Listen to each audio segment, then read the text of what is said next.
पितांबर तुळशी हार गळा माझे पितांबर मकर कुंडले कल्पने श्रवणे मकर कुंडाले तळपती श्रवणे मकर कुंडाले तळपती श्रवणे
हा अभंग जर पाहिला तर वारकरी संप्रदायाची उपासना वारकरी संप्रदायाच्या नित्य नियमामध्ये करत असताना जी काही वारकरी संप्रदायाची उपासना पद्धती असते, मग त्याच्यामध्ये पहाटेचा काकडा असेल, काकड्याच्या नंतर विष्णू सहस्त्रनाम असेल, त्याच्यानंतर ग्रंथराज ज्ञानेश्वरीचं पारायण सोहळा असेल आणि या ग्रंथराज ज्ञानेश्वरी पारायण सोहळ्याच्या प्रारंभाला जी काही प्रार्थना म्हटली जाते, मग ती श्री अनंता मधुसूदना असेल आणि श्री अनंता मधुसूदना ही प्रार्थना झाल्याच्या नंतर 2 नंबरलाच हा अभंग त्या ठिकाणी म्हणण्याची प्रथा वारकरी संप्रदायामध्ये आहे. आता ज्यांनी ज्यांनी पारायण पूर्वीच्या काळात केलेले आहे त्यांना ही गोष्ट ज्ञात आहे. विठ्ठल विठ्ठल.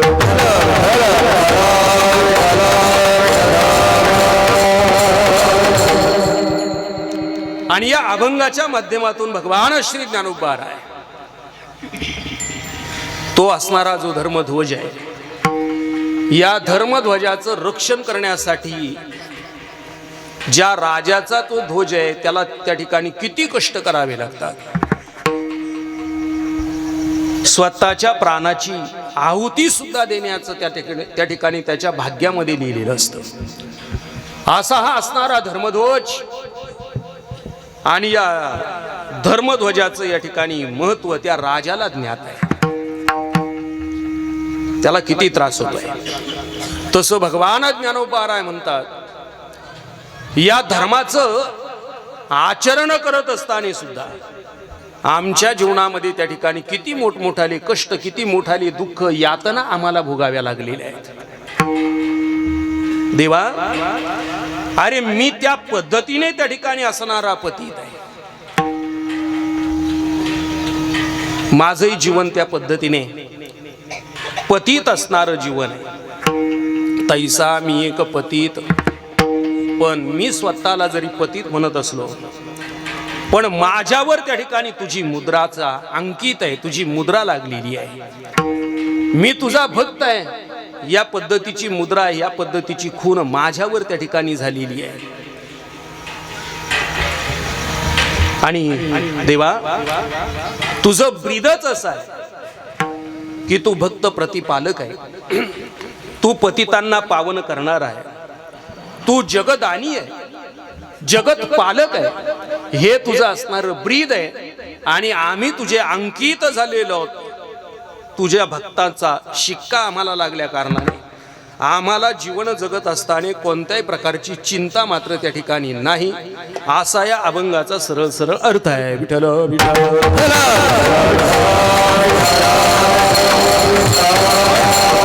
या अभंगाच्या चिंतनाला प्रारंभ करण्यापूर्वी थोडा अल्प असा परिहार देणं गरजेचं आहे. गेल्या अनेक वर्षापासून या ठिकाणी चालू असणारा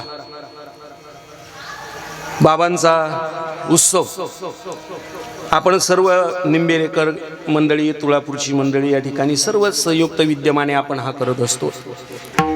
याही वर्षी मोठ्या प्रेमाने, आनंदाने, उत्साहाने हा उत्सव या ठिकाणी संपन्न होत असताना मला वाटतं 2-4 वर्षापासून त्रिदिनी महोत्सव या ठिकाणी संपन्न होतो. 3 दिवसाचा. पहिले 1च दिवस फक्त जागर व्हायचा, दुसऱ्या दिवशी प्रसाद व्हायचा, पण आता 3 दिवसाचा केला. चांगली गोष्ट झाली. परमार्थ त्या ठिकाणी वाढला पाहिजे. जसं आपण आपला प्रपंच वाढवण्यासाठी प्रयत्न करतो ना, तसा परमार्थ वाढवण्यासाठी सुद्धा आपण प्रयत्नशील त्या ठिकाणी असलं पाहिजे.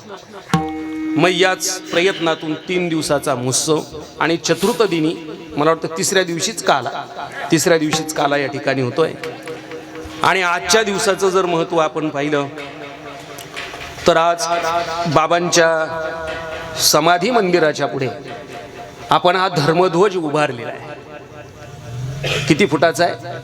51 फुटाचा असणारा हा धर्मध्वज या ठिकाणी आपण उभारलेला आहे. सकाळी परमश्रद्धेय पूजनीय महंत दत्तगिरीजी महाराज यांच्या हस्ते धर्मध्वजाचं आरोहण होणार होतं, परंतु त्यांची तब्येत अचानकच थोडीशी बिघडल्या कारणाने त्यांना पुण्याला दवाखान्यात जावं लागलं. म्हणून महाराजांचं या ठिकाणी महंतांचं आगमन झालं नाही. आणि मग मलाही फोन आला की धर्मध्वजाच्या आरोहणाला तुम्ही पण या, कारण मला यायचंच होतं. अण्णाभाऊंचं माझं बोलणंही पण झालं होतं, मी येणार आहे. कारण धर्मध्वजाच्या आरोहणासारखं मोठं पुण्य आणि भाग्य त्या ठिकाणी जन्मात मानवाच्या कोणतंच नाही. आपल्याला तो खांद्यावर घेऊन चालायची शक्ती एवढे 51 फुटाची, आरोहण तर की आपण केलं पाहिजे. म्हणून एक सौभाग्य तुम्ही मला त्या ठिकाणी सकाळी प्राप्त करून दिलं. माझ्या हाताने धर्मध्वजाचं आरोहण या ठिकाणी केलं. आणि पहिल्या दिवसाची माझी कीर्तन सेवा पण आहे, म्हणून सकाळी मी कीर्तन सेवा हरिभक्तीपरायण अश्विनीताईंनी केली. मी आता आकाश महाराजांना विचारलं, म्हटलं सकाळी अभंग कोणता घेतला होता? मग ते म्हटले नामपर अभंग घेतला होता. म्हटलं मग आता बरं झालं बुवा, संध्याकाळी मला तुम्ही मोकळं करून दिलं. आता धर्मध्वजाचं आरोहण झालेलं आहे, तर मग या ठिकाणी हा पाहे पा ध्वजेचे चिरगुट या अभंगाचं चिंतन या ठिकाणी आपण सर्व करायला काय हरकत नाही. विठ्ठल विठ्ठल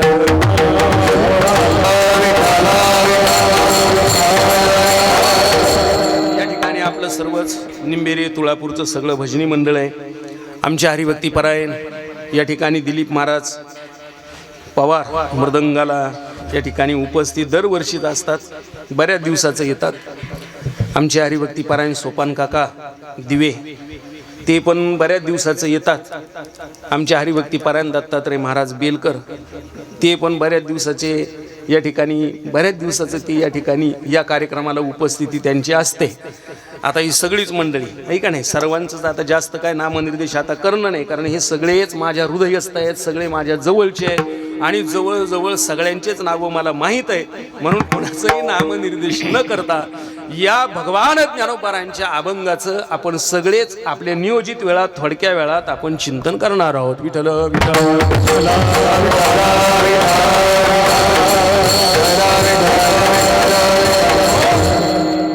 भगवान ज्ञानोबारा या अभंगाच्या माध्यमातून जर पाहिलं तर त्या धर्मध्वजाचं रक्षण करण्यासाठी ज्या राजाचा तो ध्वज आहे त्याच्यासाठी काय प्रयत्न त्याला करावे लागतात, काय यत्न करावं लागतं, काय त्याला दिव्य करावं लागतं, त्या ठिकाणी ज्ञानोबारा या अभंगातून सांगतात. इथे जर आपण पाहिलं तर मानव प्राणी हा जन्माला आल्यानंतर त्याच्या जीवनामध्ये दोन गोष्टी घडत असतात. एक अधोगती घडते आणि एक घडत असते ती सद्गती घडत असते. अधोगतीला जाण्यासाठी काय साधना केल्यानंतर त्याला अधोगती प्राप्त होत असते. तर जगद्गुरु तुकोबाराय सांगतात, एखाद्याला वाटलं आपण अधोगतीला जावं, नरकाला जावं, तर त्याने काय केलं पाहिजे? तेने सारी पाठ खेळावा, त्याने खुशाल पत्ते खेळावे, जुगार खेळावे. तो नरकाला गेल्याशिवाय राहणार नाही, तो नरकाला जाईल. मग दुसरा मार्ग आहे ती सद्गती आहे, चांगली गती आहे. ही चांगली गती प्राप्त करण्यासाठी दुसरं साधन सांगितलं ते म्हणजे परमार्थ. विठ्ठल विठ्ठल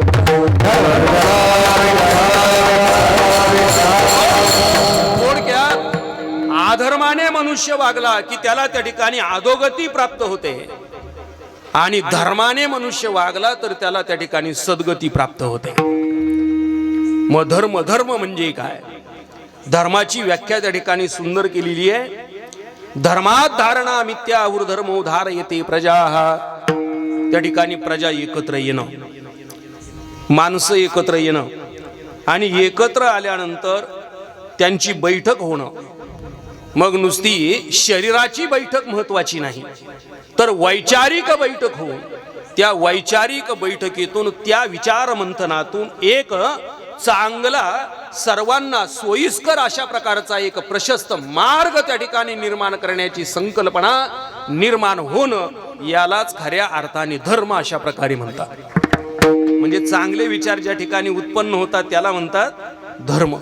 आता धर्माचं जर पाहिलं तर प्रत्येकाने आपापल्या पद्धतीने धर्माची व्याख्या त्या ठिकाणी वेगवेगळी केलेली आहे. प्रत्येकाची व्याख्या धर्माची वेगवेगळी आहे. हो, आता काही लोक तर धर्म म्हटलं की लगेच जात याच्याकडे तो धर्म नेऊन पोहोचवतात. वास्तविक धर्म म्हणजे काय तर धर्माचे त्या ठिकाणी 4 प्रकार शास्त्राने वेदाने आपल्या पुढे मांडलेले आहे. पहिला धर्म त्या ठिकाणी जर पाहिला तर सेवा परमो धर्म. हा पहिला धर्म मानवाचा आहे, तो म्हणजे त्या ठिकाणी सेवा करणं. सेवा मग कुणाची? ज्याची ज्याची आपल्याला सेवा करता येईल त्याची त्याची सेवा त्या ठिकाणी केली पाहिजे. मग कुणी कुणी कुणाची सेवा करावी हा सेवा परमधर्म जगद्गुरु तुकोबा यांनी आपल्या पुढे मांडला. विठ्ठल विठ्ठल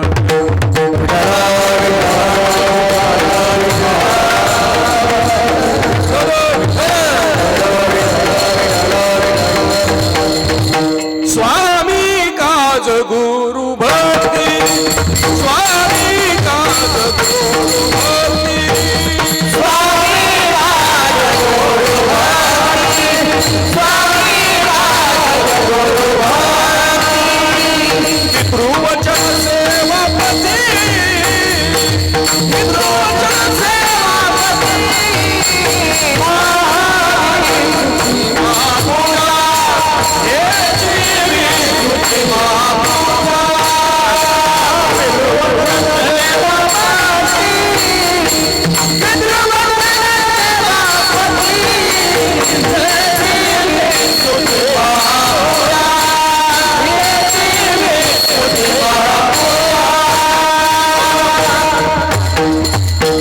स्वामीची सेवा नौकराने करा.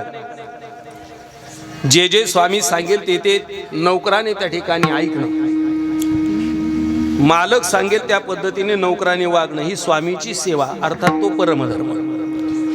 गुरुची सेवा शिष्याने त्या ठिकाणी करणं. गुरु म्हणतील त्या पद्धतीने त्याने वागणं ही गुरुची सेवा. वडील म्हणतील त्या पद्धतीने मुलाने वागणं ही पितृसेवा. आईची मातृपितृसेवा. आणि परमधर्म त्या ठिकाणी सांगत असताना आमच्या तुकोबारायांनी एक सुंदर अशा प्रकारे ती सेवा करत असताना एक नियमावली त्यांनी कशी जपली पाहिजे सुंदर सुंदर त्या ठिकाणी मार्गदर्शन तुकोबारायांनी केलं. तुकोबाराय म्हणतात हे सगळे पूजनीय आहे. शिष्याच्या दृष्टीने गुरु हे पूजनीय आहे. मालकाच्या सेवकाच्या दृष्टिकोनातून मालक हा पूजनीय आहे. आई वडिलांच्या सेवेत ऐका नाही मुलाच्या दृष्टिकोनातून ते पूजनीय आहे.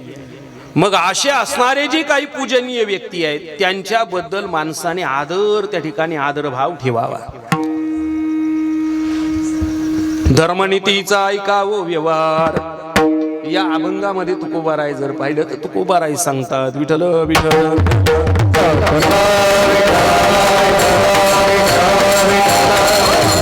पूजा पूज्य असनी असण होय माता गमन केले तैसे. हे पूजनीय आहेत ना. मग आता या पूजनीय माणसांच्या आसनावर जर त्या ठिकाणी आपण बसलो तर काय फलप्राप्ती होते? माता गमन केल्याचं पातक त्या ठिकाणी लागलं जातं.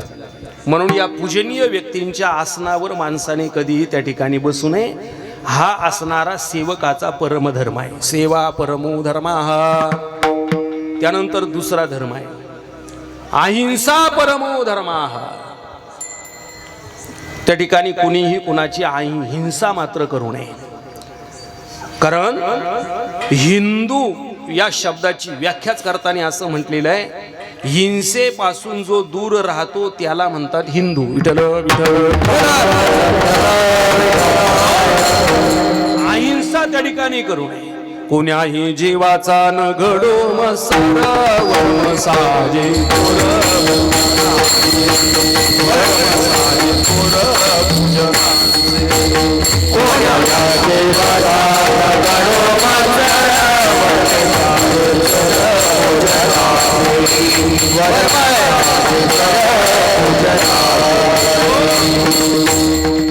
एखाद्या जीवाचा त्या ठिकाणी मत्सर करणं, त्याचा द्वेष करणं,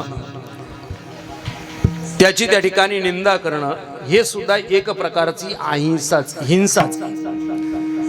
मग त्या ठिकाणी हिंसा करू नये. पण लोक हिंसा केल्याशिवाय मात्र त्या ठिकाणी राहतात. बरं हिंसा करतात तरी कुणाची कुणाची हिंसा आहे? तर सुभाषितकार सुंदर बोलतात, हस्तीन नैव व्याघ्रन नैवच नैवच कुणाची केली जाते? आजा पुत्र बलिम दद्यात देव दुर्बल घातका आश्वन नैव गजन नैव, घोड्याची हत्या केली जात नाही,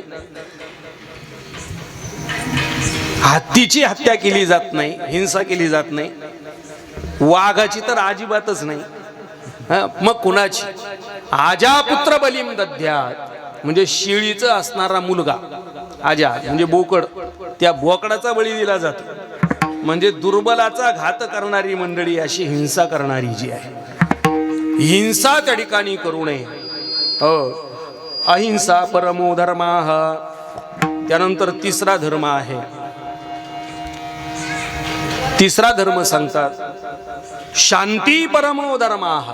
माणसाच्या जीवनामध्ये त्या ठिकाणी शांती माणसाने वरली पाहिजे. माणसाला शांती मिळत नाही, पण शांती त्या ठिकाणी मानावी लागते. माणसाला समाधान मिळत नाही, पण समाधान त्या ठिकाणी माणसाला मानावं लागतं. विठ्ठल विठ्ठल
समाधान मानण्यावर आहे, शांती या ठिकाणी मानण्यावर आहे. मग शांती जीवनामध्ये अंगीकारण हा आहे शांती परमो धर्माः. धर्माचं त्या ठिकाणी चौथा प्रकार सांगितला जातो सत्यम परमो धर्माः. सत्य हा काय आहे तर परम अशा प्रकारचा असणारा धर्म आहे. माणसाच्या जीवनात कितीही जरी संकट आली ना, तरी सुद्धा माणसाने सत्यापासून त्या ठिकाणी परांगमुख होऊ नये, सत्यापासून त्याने बाजूला जाऊ नये. माणूस जर सत्यापासून बाजूला गेला तर एक ना एक दिवस त्याच्या जीवनामध्ये अपयश आल्याशिवाय राहत नाही. माणसाने त्या ठिकाणी खोटं कधीही वागू नये. सुभाषितकार म्हणतात सत्यम ब्रूयात प्रियम ब्रूयात न असत्यम न अप्रियम ब्रूयात. माणसाने खरं बोलावं, खोटं कधीही बोलू नये. खोटं कधी बोलू नये. पण खोटं काही ठिकाणी बोललं तरी चालतं. कुठे कुठे खोटं बोलता येतं, काही ठिकाणी खोटं बोललं तरी पण चालतं. दादा कुठे खोटं बोललेलं चालतं? एखाद्याचं लग्न जमतच नाही, फार दिवस झाले लग्नच जमलं, पण योगाने त्याला एखादी मुलगी चालून आणि लग्न पार जमायावर आलं. आता लोक चौकशी करतातच ना, मुलगा कसा काय. आपल्याला माहीत जरी असला मुलगा कसा आहे तरी सुद्धा आपण त्या ठिकाणी सांगायचं नसतं की हा मुलगा असा आहे. सोयरीक कधीही मोडू नाही, सोयरीक कधी मोडू नये. मग सोयरीक जर जमत असली तर त्या ठिकाणी खोटं बोललं तरी सुद्धा चालतं. अजून दुसरं ठिकाण खोटं बोलण्याचं आहे. एखादी गोमाता रस्त्याने चाललेली आहे आणि तिला पकडण्यासाठी काही मंडळी धावताय. त्यांनी जर विचारलं तुम्ही पाहिली का, तर आपण नाही म्हटलं म्हणजे खोटं बोललं तरी सुद्धा पातक लागत नाही, तरी सुद्धा पातक लागत नाही. म्हणजे अशा ठिकाणी खोटं बोललं तरीही चालतं, खोटं बोललं तरी चालतं. धर्म अधर्माच्या त्या युद्धामध्ये प्रसंग आपल्याला सर्वांना ज्ञात आहे. तिथे भगवान श्रीकृष्णांनी सत्यवादी असणारे जे काही धर्मराजा आहे त्या धर्मराजाला त्या ठिकाणी खोटं बोलायला भाग पाडलं. वदविले मुखे असत्य ते धर्म, खोटं बोलायला भाग पाडलं का? त्या ठिकाणी अधर्मावर जर विजय मिळवायचा असेल तर खोटं बोललं तरी दोष लागत नसतो. विठ्ठल विठ्ठल.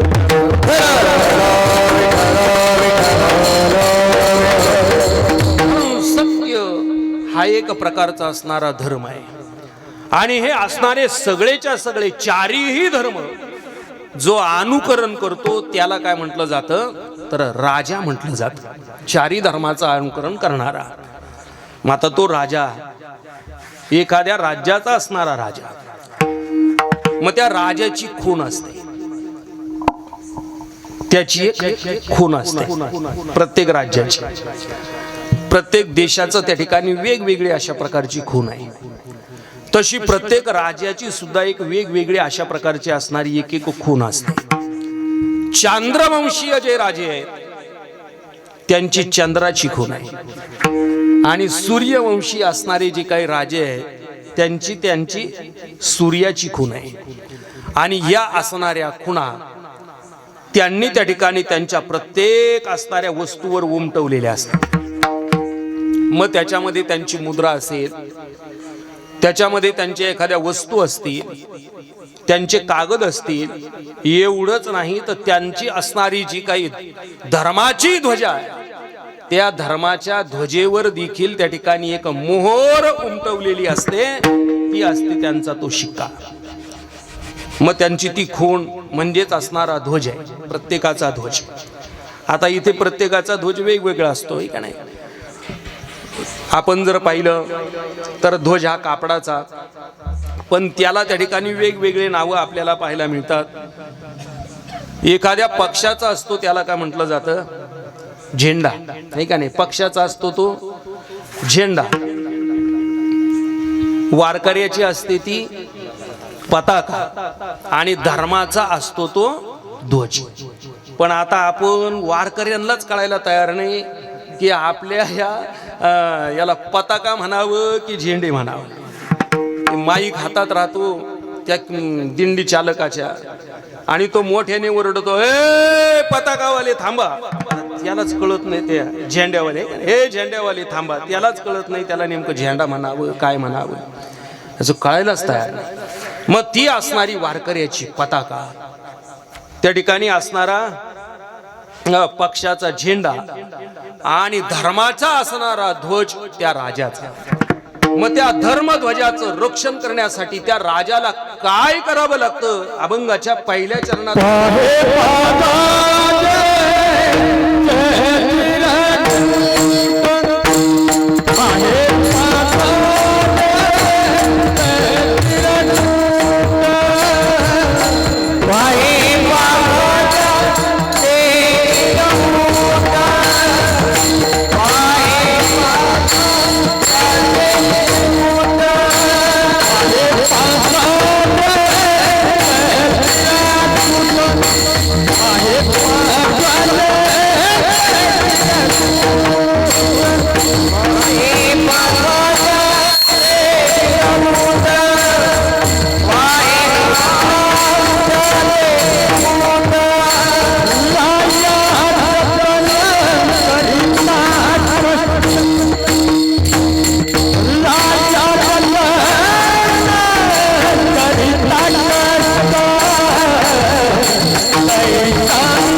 आता हे ध्वजाचं जर पाहिलं तर हे बारीक असणारं छोटंसं कापड आहे.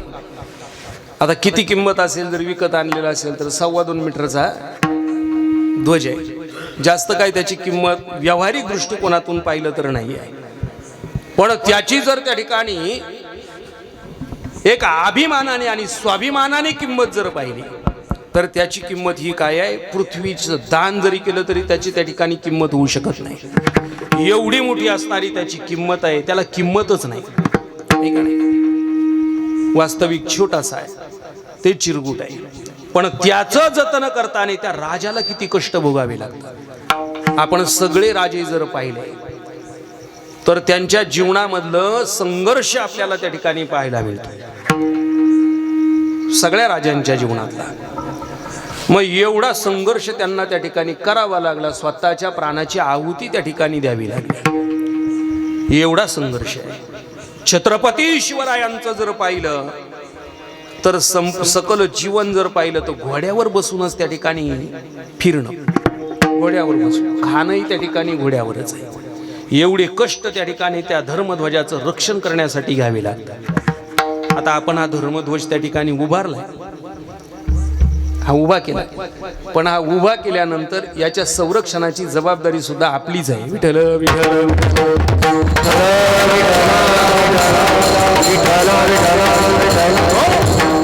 मग याची जबाबदारी आपली काय आहे तर हा जो धर्मध्वज आहे ना, ही एक मानवाच्या जीवनातली एक ऊर्जा आहे. याच्याकडे पाहिल्यानंतर मानवाला एक वेगळ्या प्रकारचं त्या ठिकाणी अस्तित्व त्या ठिकाणी जाणवतं, ऊर्जाच जाणवतं. सैनिक रणांगणात जेव्हा लढायला जातात तेव्हा त्यांच्या पुढे त्या ठिकाणी प्रथमतः त्या देशाचा असणारा ध्वज त्या ठिकाणी पुढे असतो आणि त्यांच्या मनात असतं की मला जे या ठिकाणी आता लढायला मी आलेलो आहे, मी जिंकेल, हरेल, जगेल किंवा मरेल सांगता येत नाही, पण मला जगायचं तर याच्यासाठी जगायचं आहे, या ध्वजासाठी. आणि मला जर मरायचं आहे ना तर याच ध्वजासाठी मला या ठिकाणी मरायचं आहे, याच्यासाठीच मला जगणं, मला मरणं आहे. ही एक ऊर्जा त्या ठिकाणी देणार एक स्थान म्हणजे हा धर्मध्वज आहे. तो ऊर्जा देतो, जगण्याचं नवीन त्या ठिकाणी एक संजीवनी प्रदान करणारा असतो, तो म्हणजे हा धर्मध्वज असतो. आणि आता याचं रक्षण आहे. मग आता याचं रक्षण कसं झालं पाहिजे? आता याला तुम्ही गोल केले, सगळीकडून बसायला गोल केलंय, आहे का नाही? बसायला गोल केलंय. आता इथे या धर्मध्वजावर त्या ठिकाणी त्या पायऱ्यांवर जर बसलं तर कोणत्याही प्रकारचं व्यसन त्या पायऱ्यांवर बसून करू नये, आपणही करू नये, आणि इतरांना सुद्धा त्या ठिकाणी ते बसून कोणी जर करत असेल तर त्याला सांगणं की बाबा इथे बसून तू उगाच गुटखा खाऊन लाल करायचं नाही. हेच या ठिकाणी काय आहे, या धर्मध्वजाचं काय आहे, रक्षण आहे. त्याचं पावित्र्य त्या ठिकाणी जपणं, पावित्र्य. आणि जर त्या ठिकाणी धर्मध्वज थोडा जरी आपल्याला फाटल्यासारखा वाटला तर तो बदल. कारण ध्वज जर त्या ठिकाणी फाटला तर तो भग्न झालेला असतो, आणि तो जर भग्न झाला तर त्या ठिकाणी त्याच्या छत्रछायेखाली असणारी जी काही वर्ग आहे त्यांचे सुद्धा विचार भग्न झाल्याशिवाय राहत नाही. म्हणून त्याचं त्या ठिकाणी अशा प्रकारे एक सदाचाराने संरक्षण करणं हे आपलं आद्य कर्तव्य आहे. मग ज्ञानोबा म्हणतात धर्मध्वज याची चिंदी छोटीशी आहे, ध्वजेचे चिरगुट. मग त्याच चिरगुटाचं रक्षण करण्यासाठी राजाला किती कष्ट घ्यावे लागतात. तसं हे देवा, अरे माझं जीवन सुद्धा त्या चिंदीप्रमाणेच आहे, माझंही जीवन त्याच पद्धतीचं आहे, आणि त्या जीवनाचं रक्षण करण्यासाठी मलाही तेवढाच त्रास घ्यावा लागतोय. कारण मी कसा आहे, अभंगाच्या दुसऱ्या चरणात ज्ञान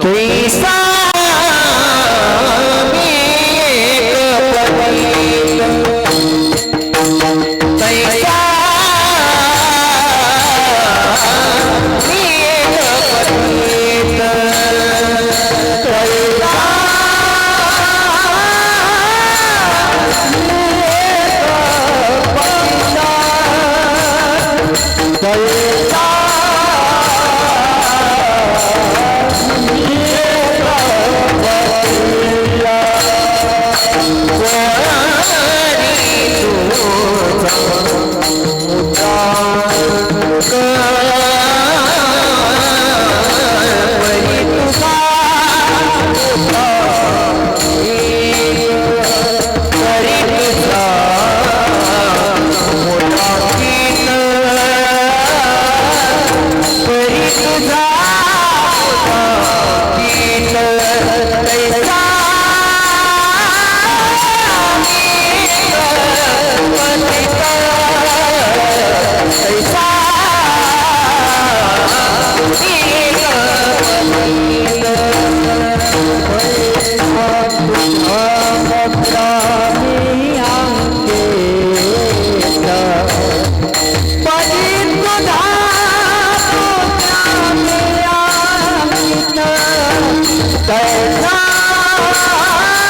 पतित, त्या पद्धतीने ज्ञानोबाराय म्हणतात मी एक पतित अशा प्रकारचा आहे. तर ज्ञानोबाराय स्वतःला त्या ठिकाणी पतित म्हणतात, पतित. आणि ज्ञानोबाराय खरोखर पतित आहेत का? ज्ञानोबाराय पतित नाही, उलट पतितांना पावन करणारा साधू अर्थात भगवान ज्ञानोबाराय. त्यांच्या संगतीत गेल्यानंतर पापी त्या ठिकाणी पुण्यवान होऊन जातो, त्याचे सगळ्या पापांची निवृत्ती होते. संतांचं ते एक अलौकिक आणि दिव्य अशा प्रकारचं महिमानच आहे. विठ्ठल विठ्ठल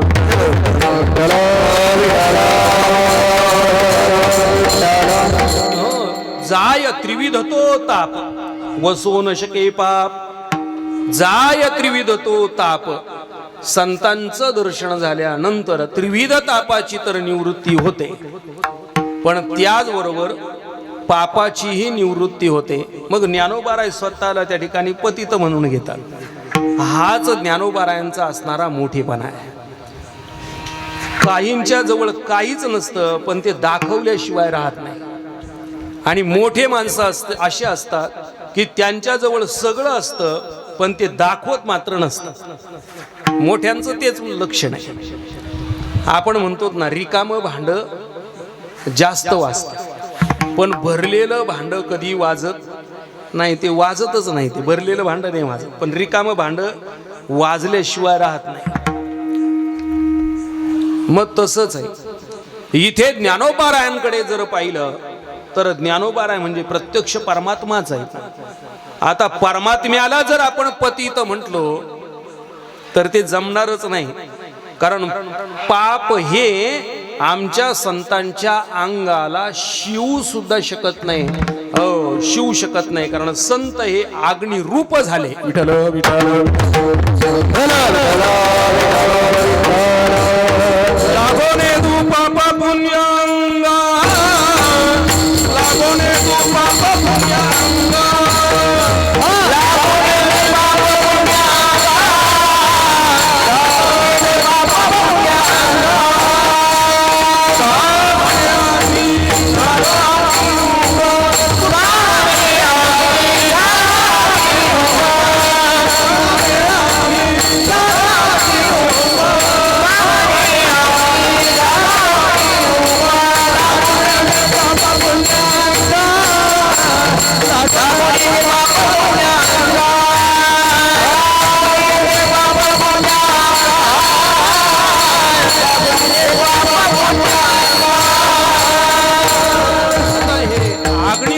झालेले. मग त्यांच्या जवळ त्या ठिकाणी पाप वगैरे जाणं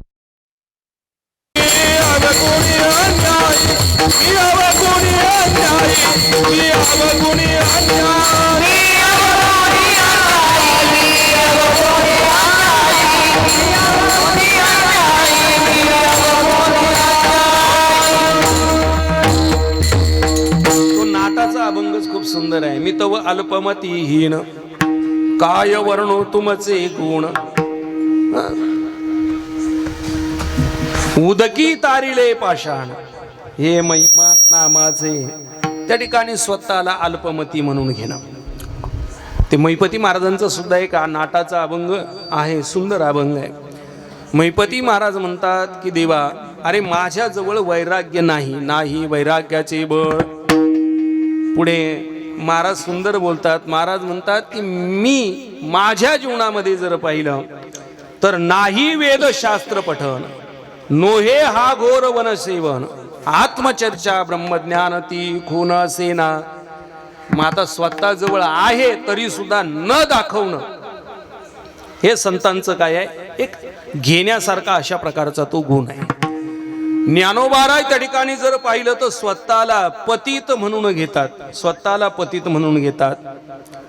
तैसा मी एक पतित.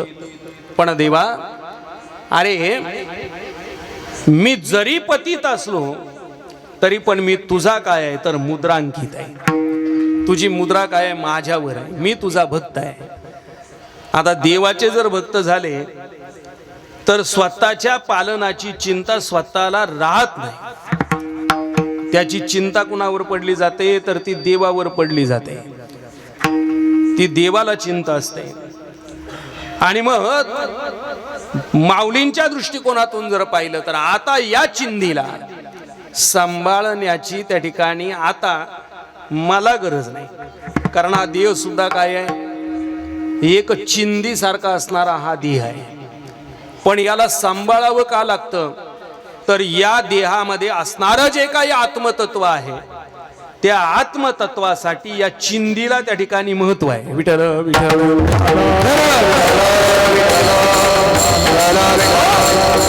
एखाद्याकडे हिरा, एखाद्याकडे हिरा, आता हिरा पाहायला भेटतो तो हिरा जाऊ द्या, पण एखाद्याकडे सोनं आहे, सोनं आहे का नाही, 1 तोळा 2 तोळा. आता सोनंही पण तसं अवघडच झालंय आहे का नाही. आता सोनं घेणं अवघड झालंय. आता काही दिवसांनी पोराचं नाव सोन्या ठेवावं लागेल फक्त सगळ्यांना, सोनं लवकर पाहायलाच भेटणार नाही. मग ते सोनं, एखाद्याकडे सोनं आहे का नाही, सोनं आहे. मग आता ते सोनं सांभाळून ठेवण्यासाठी ते कशात ठेवलं जातं, एखाद्या कापडामध्ये बांधून ठेवलं जातं. मग माणूस त्या कापडाची जपवणूक करतो की सोन्याची जपवणूक करतो, कशाला सांभाळून ठेवतो जास्त, त्या चिंधीला ज्यादा जपतो ना. कशामुळे, त्याच्यात असणारं सोनं. तसं हा देह म्हणजे त्या ठिकाणी चिंधी आहे, हे कापड आहे. आणि हे कापड एक ना एक दिवस तरी विरणारं अशा प्रकारचं असणारं हे कापड आहे. पण या देहात असणारं जे काही आत्मतत्व आहे ते न विरणार आहे. कापड फाटल्याचं मानवाला दुःख होईल, पण आत्मा कधी त्या ठिकाणी फाटत नाही, त्याचं कधी पण दुःख होत नाही. आत्मा म्हणजे असणारं मानवाचं पूर्ण सुख आहे, आणि हे कापड म्हणजे मानवाचं अपूर्ण असणारं अशा प्रकारचं सुख आहे. मग आता या चिंधीची जपवणूक का करायची, तर आत्मतत्व त्या ठिकाणी जाणण्यासाठी चिंधीची आवश्यकता आहे. परमार्थ करण्यासाठी कशाची आवश्यकता आहे, कशासाठी, गोठ्यासाठी बैल असावा की बैलासाठी गोठा असावा, कशासाठी काय. आतापर्यंत आपण जर पाहिलं तर गोठ्यासाठी बैल कुणी घेतले नाही, अगोदर गोठा कोणी नाही बांधला. पण बैल झाल्यानंतर गोठा मात्र त्या ठिकाणी माणूस बांधतो. म्हणजे गोठ्यासाठी बैल की बैलासाठी गोठा, बैलासाठी गोठा असतो. तसं या ठिकाणी या आत्म्यासाठी देह की देहासाठी आत्मा. आत्म्याचं संरक्षण व्हावं, देह म्हणजे त्या ठिकाणी असणारी एक पेटी आहे, आणि या पेटीत असणारा जो काही आत्मा ते असणारा अमोल अशा प्रकारचं ते रत्न आहे. मग त्याची जपवणूक म्हणजे काय आहे, हा देह आहे. मग ज्ञानोबाराय म्हणतात, आता या पेटीवर जर पाहिलं तर तुझी मुद्रा पडलेली आहे, मी तुझा भक्त म्हणून त्या ठिकाणी माझा लौकिक डांगो, तुझा मनविता लौकिक चारी, हाची अभिमान धरून सिंहारी, हाची अभिमान धरून सिंहारी, महिपती शिव वसारी,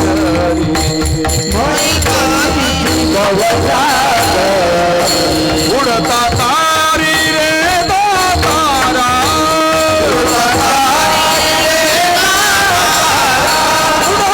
तारी रे तारा,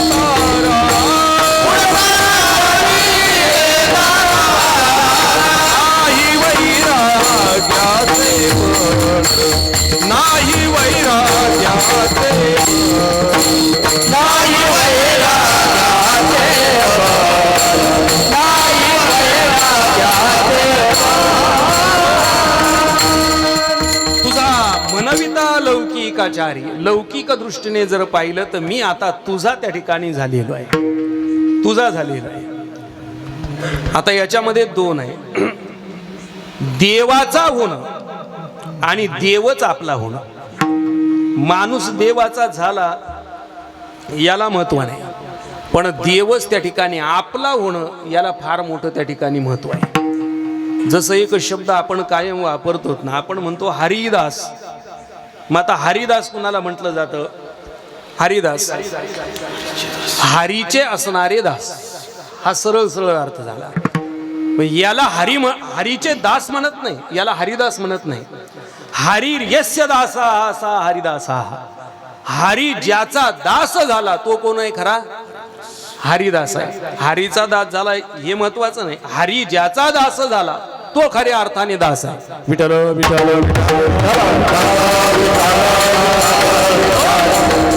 उदाहरण जर आपण पाहिले तर आपल्याला एक अभंग पाहायला मिळतो. उंच नीच काही ने भगवंत तिष्ठे भाव भक्ती देखोनी. हे काय आहे? या अभंगास हरीच त्यांचा दास झाला. दाशी पुत्र कन्या विदुराच्या बक्षी, दैत्या घरी रक्षी प्रल्हादासी. चर्म रंगू लागे रोहिदासा संगे, कबीराचे मागे शेले बिनी. सजन कसाया विकू लागे मास, माळ्या सावत्यास कुरकू लागे. गडी माती वाहे गोऱ्या कुंभाराची, हुंडी त्या मेत्याची अंगी भरी. पुंडलिकासाठी या जोनी तिष्ठत, तुका म्हणे मात धन्य त्याची. हरी त्यांचा दास झाला, स हरिदासा हा. विठ्ठल विठ्ठल. तसं त्या ठिकाणी देवच आपला होणं, देवाने अंगीकार करणं. ज्ञानोबारायांचा अंगीकार प्रत्यक्ष भगवान परमात्म्याने केलेला होता. म्हणून ज्ञानोबाराय म्हणतात, मी तुझा दास आहे, ही मुद्रा माझ्यावर त्या ठिकाणी उमटलेली आहे. म्हणून देवा आता मला चिंता, कोणत्याही प्रकारची चिंता पालनाची राहिली नाही. पालनाची नाही चिंता, ठावरिता देवाचा. आता आमची अवस्थाच अशी झालेली आहे की तू सगळीकडेच अशा प्रकारचा व्याप्त आहे. तो नाही असं एकही ठिकाण आमच्या दृष्टिकोनातून आता मात्र उरलेलं नाही आहे. विश्वभाषा सर्वमिदं विभाती, अशी आमची धारणा झाली. इदं खलविदं ब्रह्म नेह नानास्ति किंचन, अशा प्रकारे आमची आता वृत्ती झालेली आहे. सोप्या भाषेत तुकोबाराय म्हणतात, विष्णुमय जग वैष्णवांचा धर्म. वेदा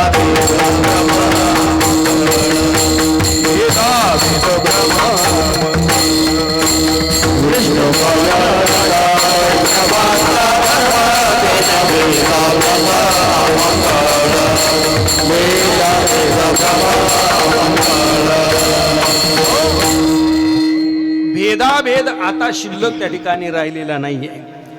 ही सगळी सृष्टी जर पाहिली तर आमच्या दृष्टिकोनातून इदम विष्णुमयम जगत, हे जग म्हणजेच काय आहे तर विष्णू आहे.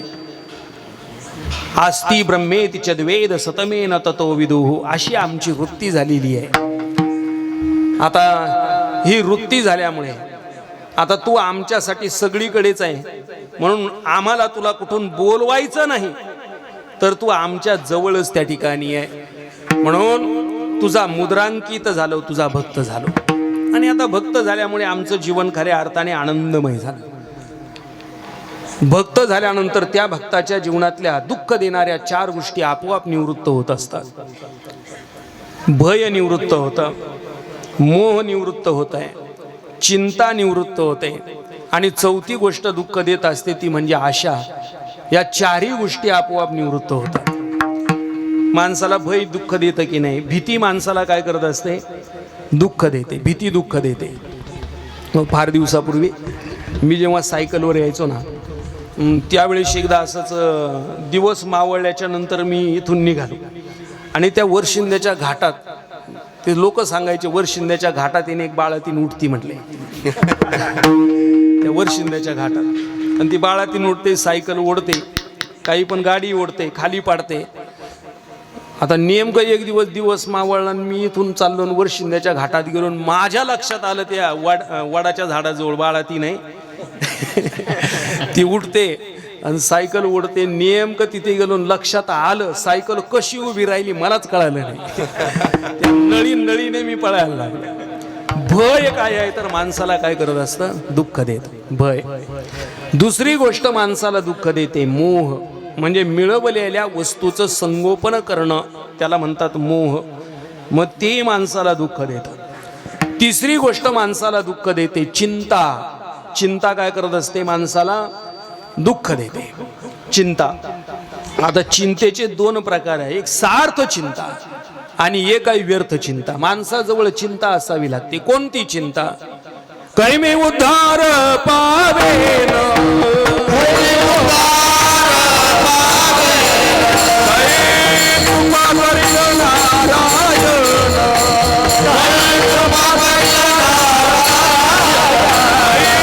तुम्ही संग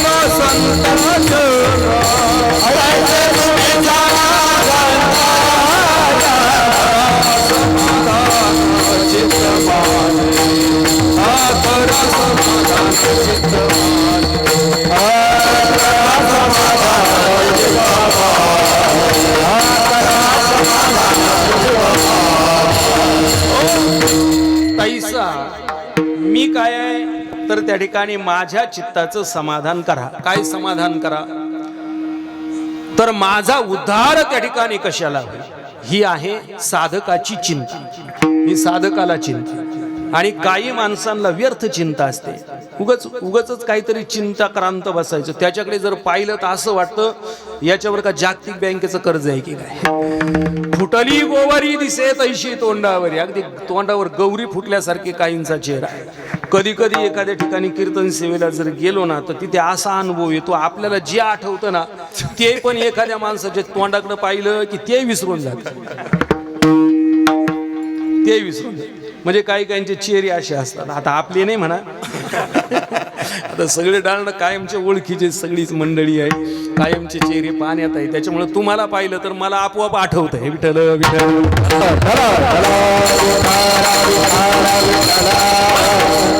काहींचं इतकी चिंता आणि व्यर्थ काही पण चिंता लोक करत असतात. म्हणजे गुरुवर्य शास्त्री महाराजांनी एक दिवस दृष्टांत सांगितला. आता ते म्हटले काय झालं ते एक माणूस त्याची बायको त्याला एक दिवस खूप बोलली. 2-4 पोरं आहेत. पोरांची थोडी काळजी करीत जावं. पोरांना खायला दूध दुभतं पाहिजे.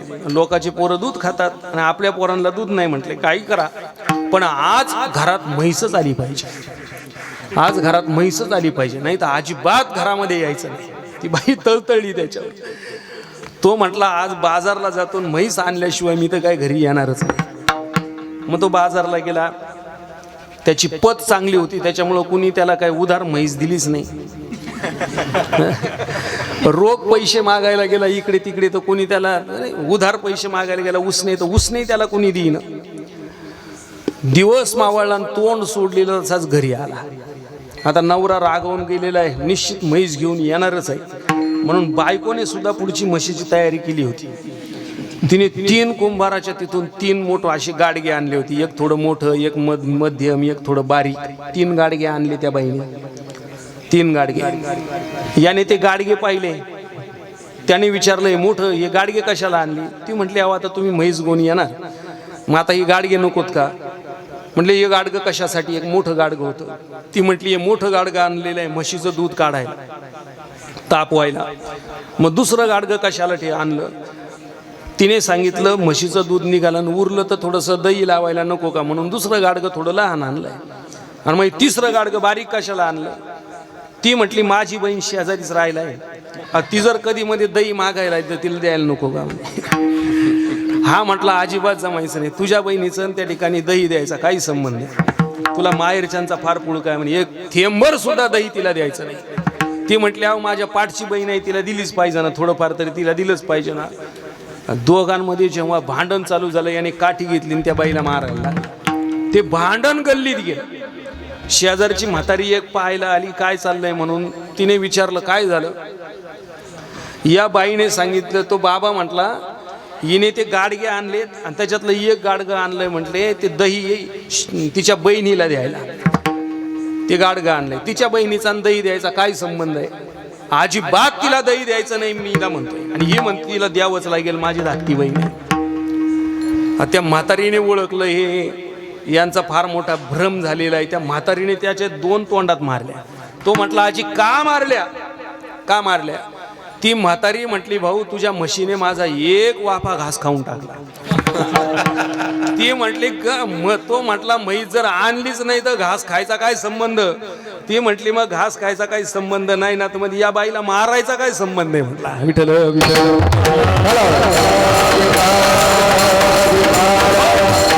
व्यर्थ असणारी चिंता आहे. पण भगवान परमात्म्याचा जर अनन्य अशा प्रकारचा दास झाला तर त्याला चिंता करण्याची गरज नाही, चिंतेचं दुःख जातं.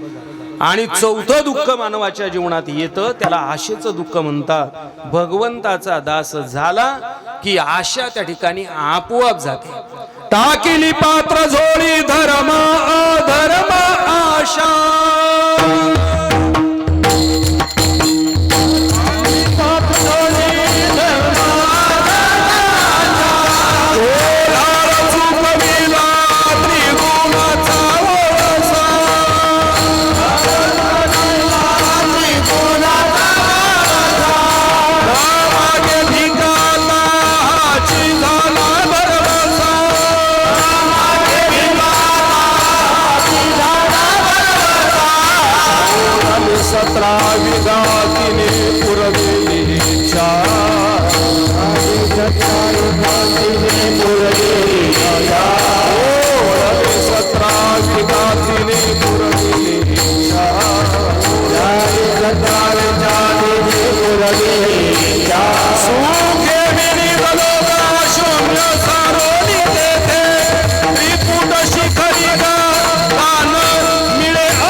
पात्र झोळी.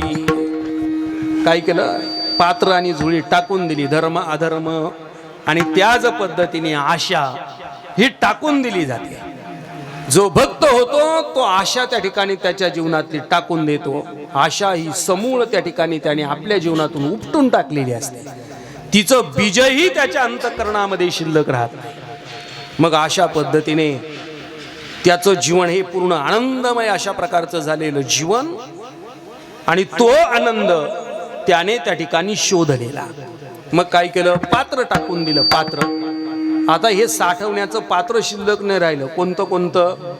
त्या ठिकाणी चिंता, भय, मोह आणि आशा हे साठवण्याचं जे पात्र असतंय ते पात्र आता त्या ठिकाणी शिल्लक राहिलं नाही. ते पात्र पूर्ण त्या ठिकाणी भरलं गेलेलं आहे. पूर्ण भरलं. कशाने भरलं? परमात्म्याच्या असणाऱ्या निश्चिम असणाऱ्या प्रेम आणि स्नेह त्याने ते पात्र त्या ठिकाणी भरलं गेलं. म्हणून हे सगळंच्या सगळं आपोआप त्या ठिकाणी बाहेर निघून गेलं. मग तसं तो भक्त झालो. ज्ञानोबाराय म्हणतात, आता माझ्यावर मोहर पडली, मी आता तुझा भक्त झालो. तैसा मी एक पतित परी तुझा मुद्रा अंकित. अशा प्रकारे मी झालेलो आहे आणि आता तुझी मुद्रा पडली. मग तुझी मुद्रा काय आहे? तर तुझी मुद्रा जर पाहिली तर एवढी मोठी व्यापक असणारी तुझी मुद्रा. किती मोठी आहे? पृथ्वी ही तुझी मुद्रा आहे. अभंगाच्या 3ऱ्या चरणात.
पाडे राहू चालवी आपुल्या पाडे पैसा मिळे गणपतीचा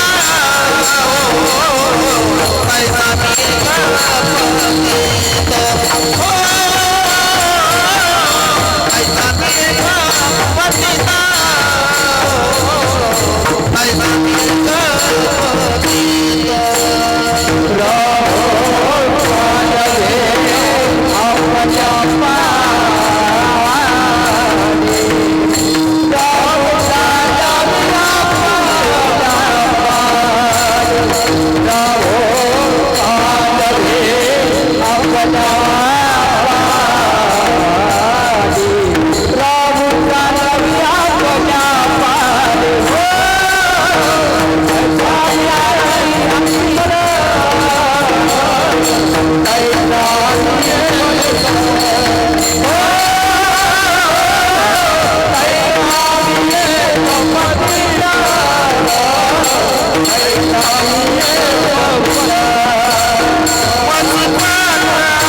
केवढे किंवा महीपत्र ते केवढे.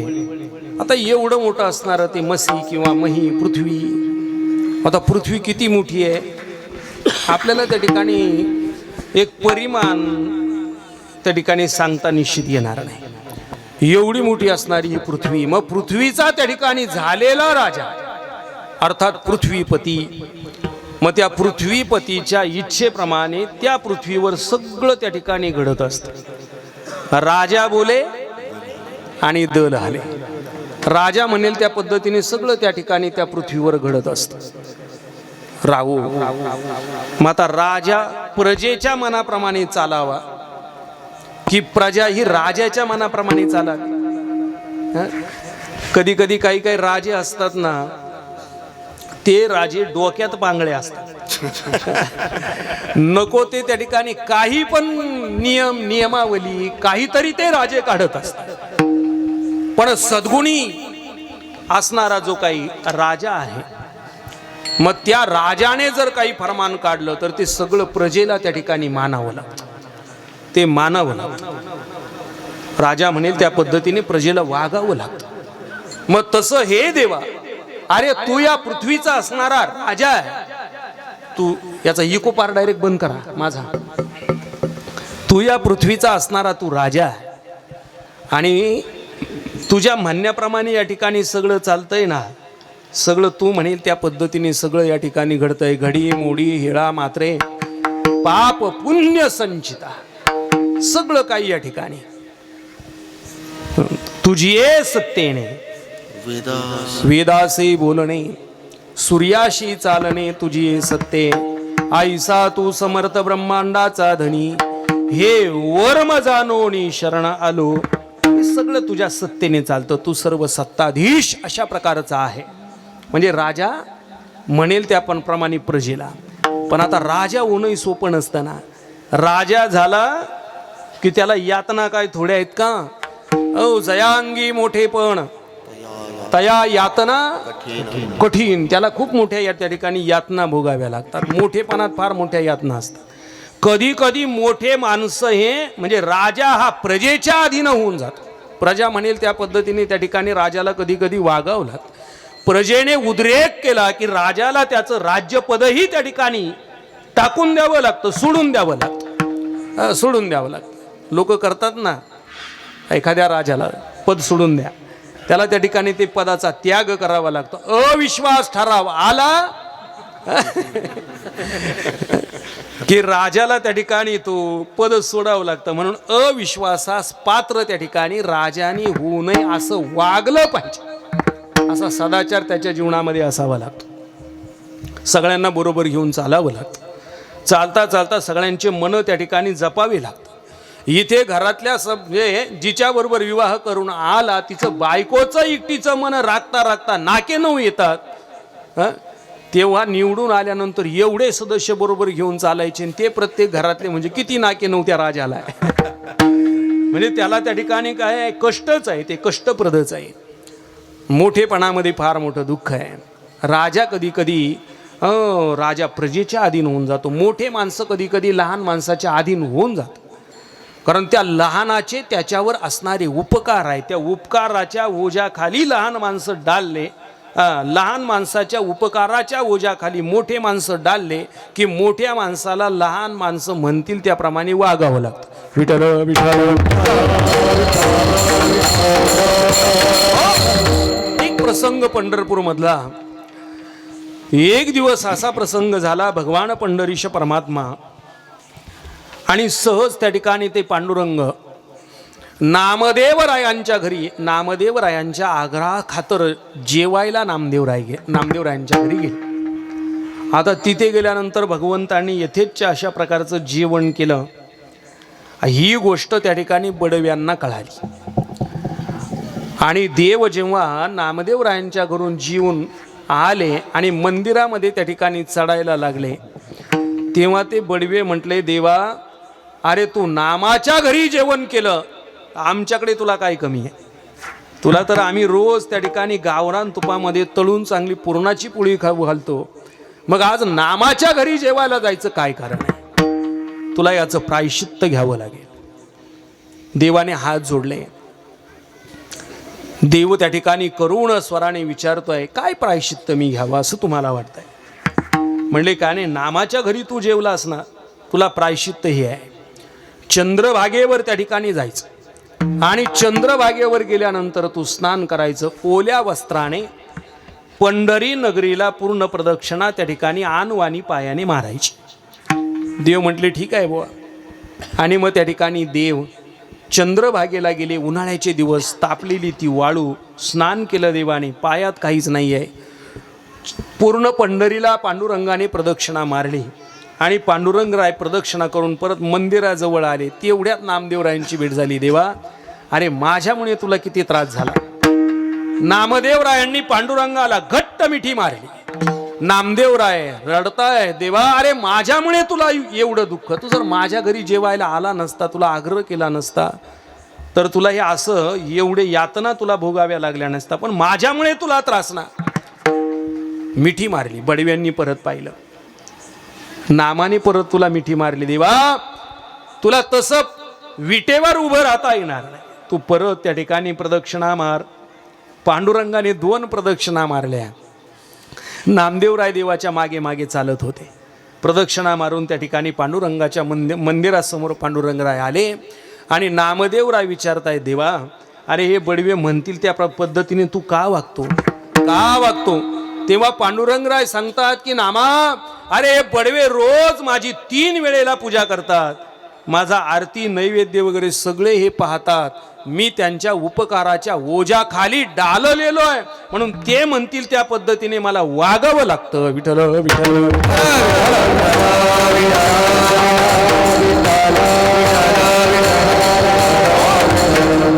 एवढा सत्ताधीश परमात्मा आहे, पण या ठिकाणी त्याला अशा पद्धतीने वागावं लागतंय. आता त्याची सत्ता जर पाहिली तर सगळीकडे त्याची सत्ता आहे. त्याच्या सत्तेने सगळं चालतं. असा परमात्मा.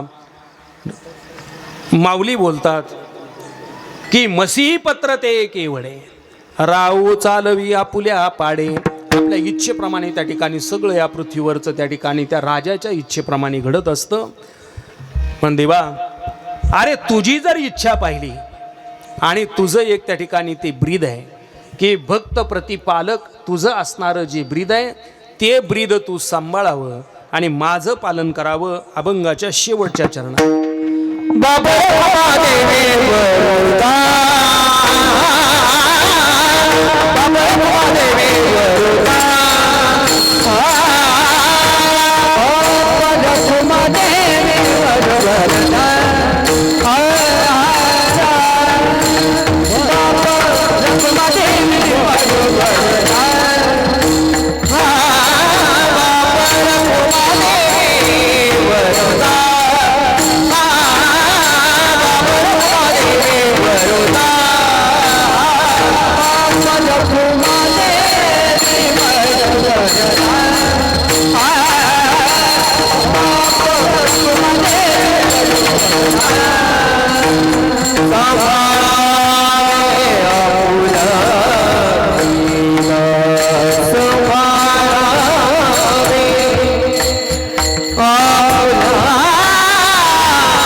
सांभाळावे आपुल्या ब्रीदा, हे देवा तुझं ब्रीद आहे. काय ब्रीद आहे? पतित पावन साचे. तू पतित आहे, तू पतितांनाही पावन करणं हे तुझं काय आहे? तर ब्रीद आहे. देवा तू नुसतंच त्या ठिकाणी तुझी ब्रीदावळी घेऊन मिरवतो, पण तुझी जी ब्रीदावळी आहे ती आज या ठिकाणी तू साच केली पाहिजे, खरी केली पाहिजे.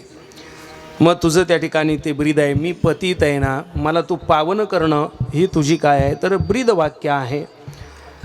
तुझं ब्रीद वाक्य जर पाहिलं तर धर्माचं रक्षण करणं हे तुझं ब्रीद वाक्य आहे. आणि तू घालून दिलेला जो काही धर्म आहे त्या धर्माचं पालन करणं हे आमचं ब्रीद वाक्य आहे.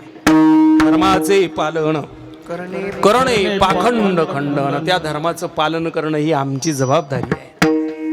धर्माचा ध्वज निर्माण करणं तुझी जबाबदारी आहे, पण त्या धर्मध्वजाचं पालन करणं ही कोणाची? तर आमची या ठिकाणी जबाबदारी आहे, आमची जबाबदारी आहे. कारण त्या धर्मध्वजामध्ये धर्मध्वजाला रंग आहे कोणता? भगवा. भगवा रंग आहे. मग भगवा याचे 3 अर्थ होतात. भ म्हणजे भक्ती, ग ग ग म्हणजे गर्वरहित, व म्हणजे वासनारहित. भक्ती ही गर्वरहित आणि वासनारहित करणं हाच खऱ्या अर्थाने काय आहे? तर धर्म आहे. आणि त्या धर्माचं असणारं पालन, त्या धर्मध्वजाचं पालन करणं ही आपली असणारी जबाबदारी. म्हणून तुकोबाराय म्हणता, धर्माचे पालन करणे पाखंड खंडन, हेच आम्हा करणे काम. बीज वाढवावी नाम ज्ञानेश्वर आपल्याला छोटासा दिसतोय. याची उभारणी आपण केलेली आहे, पण मंदिरं बांधणं वेगळं, मंदिराचं जपवणूक करणं वेगळं, ती जबाबदारी असते. धर्मध्वज उभारणं वेगळं, धर्मध्वजाची त्या ठिकाणी जपवणूक करणं वेगळं, त्याचं जतन केलं पाहिजे. मी बोलून गेलो की या धर्मध्वजाचं जतन करणं म्हणजे काय? इथे त्या धर्मध्वजाच्या आश्रयाखाली आपण त्या ठिकाणी सदाचाराने वागणं हे धर्मध्वजाचं त्या ठिकाणी जतन करणंच आहे. त्याच्या नियमात वागलं पाहिजे. मग त्याचे नियम आहे. कोणताही सण असेल त्या सणाच्या दिवशी त्या धर्मध्वजाचं आपण पूजन केलं पाहिजे, सर्वांनी येऊन केलं पाहिजे. धर्मध्वज आहे, त्या धर्मध्वजाला आपण मानवंदना, त्या धर्मध्वजाला वंदना आपण त्या ठिकाणी सणाच्या निमित्ताने, एकादशीच्या निमित्ताने आपण त्या ठिकाणी केली पाहिजे. तो जो धर्मध्वज आहे त्या धर्मध्वजाला आपण पाडव्यासारखा एखादा कोणताही पण सण असेल त्या दिवशी त्याला त्या ठिकाणी नैवेद्य वगैरे दाखवणं आहे. कारण तो जो ध्वज असतो ना, त्या ध्वजावर त्या ठिकाणी प्रत्यक्ष परमात्म्याचा वास असतो. त्या पताकावर, त्या ध्वजावर प्रत्यक्ष परमात्म्याचा वास असतो. प्रत्येक कारण जे काही राजे लोक पूर्वीचे होऊन गेले, मग चांद्रवंशीय, सूर्यवंशीय वगैरे त्या ठिकाणी आपण पाहिलं, त्यांच्या असणाऱ्या आराध्य आणि कुलदैवताचं त्या ठिकाणी त्यांनी काय आहे? ते धर्मध्वजावर चिन्ह आहे. चांद्रवंशीय चंद्राचं आहे, सूर्यवंशीय त्याच्यावर सूर्याचं आपल्याला पाहायला मिळतं. प्रभू रामचंद्रजींचा जो ध्वज आहे त्याच्यावर सूर्य आहे, म्हणजे ते आहे. तसं आपलं हे काय आहे तर या ठिकाणी आपली ही धर्मध्वज ही पताका आहे. याच्यावर प्रत्यक्ष परमात्मा त्या ठिकाणी वास करत असतो, रहिवास करत असतो. म्हणून कोण काय काय करतंय ते सगळंच्या सगळं देवाला त्या ठिकाणी उंच राहून सगळीकडेच दिसतंय. सगळीकडे परमात्मा त्या ठिकाणी पाहतो. आता 51 फूट त्या ठिकाणी देव उभा आहे, बसलेला आहे, तो सगळं त्या ठिकाणी बघत राहतो. म्हणून त्याचं संरक्षण, त्याचे रक्षण, त्याची त्या ठिकाणी असणारं पावित्र्य आपण जपलं पाहिजे, ते जपावं लागेल. अशा प्रकारे आपण आजच्या दिवशी प्रारंभ या सप्ताहाचा केला. बाबांचा असणारा हा सोहळा दिवसेंदिवस फार त्या ठिकाणी आपला हा वाढत वाढत चाललेला हा सोहळा, असाच हा सोहळा कायम त्या ठिकाणी वृद्धिंगत होत राहू.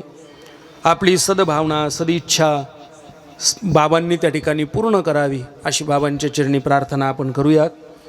या ठिकाणी ही उपस्थित आमचे सगळेच गुणवान मंडळी, आमचे दिलीप महाराज आहेत, फार दिवसांनी सापडले.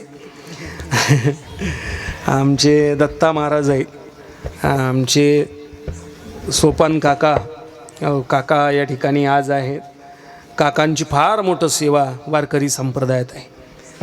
काकांकडे पाहिलं तर असं वाटतं एकदम साधं भोळं एक खरोखर अर्थाने एक खरंच सेवेकरी जीवन म्हणजे काका आहे. काकांचं परंपरेची सेवा संत महिपती महाराजांची काकांच्या घरात आहे. आता काकांनाच महिपती महाराजांनी आशीर्वाद त्या दिवे घराण्याला दिलेला आहे, तुम्ही माझं भजन करा, तुम्हाला जीवनात काहीच कमी पडणार नाही, आशीर्वाद दिले महिपती महाराजांनी. आणि महिपती महाराजांनी एक ग्रंथच त्यांच्या घरामध्ये दिवे परिवाराला स्वतःच्या हाताने लिहून भक्तिविजय त्या ठिकाणी दिलेला त्या परिवाराला. ते ताराबादला वारीला येतात ना, त्या दिवशी तो ग्रंथ बरोबर घेऊन येत असतात. ते ताराबादला येतात, त्या ग्रंथाला घेऊन येतात, महिपती महाराजांच्या समाधीला त्या ठिकाणी ग्रंथ लावतात आणि परत त्या ठिकाणी तो ग्रंथ घेऊन जातात. त्यांनी खूप सुंदर त्या ठिकाणी तो ग्रंथ जपलेला आहे. आता काकांच्या नंतरची जर जबाबदारी पाहिली तर आमचे प्रल्हाद महाराज काकांच्याच असणाऱ्या पावलावर पाऊल ठेवून अगदी एक सोज्वळ अशा प्रकारे असणारं त्यांचा स्वभाव.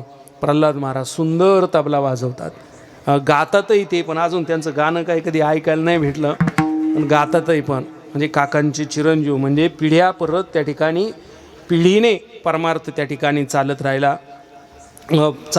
माझ्या वडिलांची मिराशिगा देवा या पद्धतीने त्या ठिकाणी ते काकांच्याही परिवारात तो प्रसाद, भजनाचा प्रसाद आहेच आहे. असे काका आहेत, सगळे आपले भजनी मंडळ आहे, सगळे या ठिकाणी निंबर, तुळापूर, सगळे ग्रामस्थ मंडळी सर्वांच्या वतीने झालेली सेवा भगवान परमात्म्याच्या चरणारविंदे आपण समर्पण करू आणि या सेवेला आपण पूर्ण विराम देऊ आणि आपण थांबू म्हणजे फराळाचा प्रसाद घेऊन जाऊ घरी. परत आता जागर परवा दिवशी आहे, मग त्या दिवशी थांबू म्हणायचं. जय विठ्ठल, जय जय विठ्ठल.